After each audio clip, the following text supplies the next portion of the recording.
దివంగత CM YS Rajasekhara Reddy ఆశయాల కోసమే కాంగ్రెస్ పార్టీలో చేరానని షర్మిల తెలియజేశారు.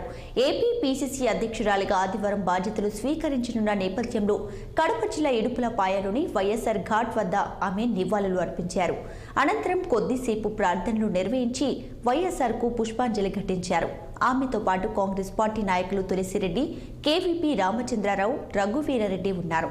ఇక అంతకుముందు కడప విమానాశ్రయానికి చేరుకున్న వైఎస్ షర్మిలకు స్థానిక కాంగ్రెస్ నాయకులతో కలిసి తులసిరెడ్డి గజమాలతో స్వాగతం పలికారు. ఇక తండ్రి ఆశీర్వాదం కోసమే ఇడుపులపాయ వచ్చానని షర్మిల అన్నారు. దేశానికి మంచి జరగాలని కాంగ్రెస్లో చేరానన్న ఆమె రాహుల్ గాంధీని ప్రధానిని చేసేంత వరకు తమ పోరాటం ఆగదని స్పష్టం చేశారు. షర్మిల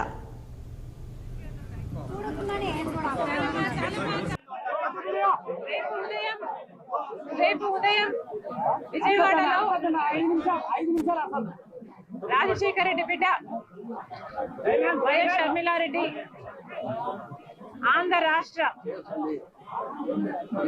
కాంగ్రెస్ కమిటీ అధ్యక్షురాలుగా బాధ్యతలు స్వీకరించిన సందర్భంగా ఈరోజు రాజశేఖర రెడ్డి గారి ఘాట్ వద్ద రాజశేఖర రెడ్డి గారికి నివాళులు అర్పించి రాజశేఖర రెడ్డి గారి ఆశీర్వాదాలు తీసుకోవడానికి ఇక్కడికి రావడం జరిగింది. రాజశేఖర రెడ్డి గారి ఆశయాల కోసమే ఈరోజు రాజశేఖర రెడ్డి బిడ్డ కాంగ్రెస్ పార్టీలో చేరడం జరిగింది. రాజశేఖర రెడ్డి గారికి కాంగ్రెస్ పార్టీ అన్నా, కాంగ్రెస్ పార్టీ సిద్ధాంతాలన్నా ప్రాణంతో సమానం. ఆ సిద్ధాంతాల కోసం రాజశేఖర రెడ్డి గారు ఎంత దూరమైనా వెళ్ళేవారు.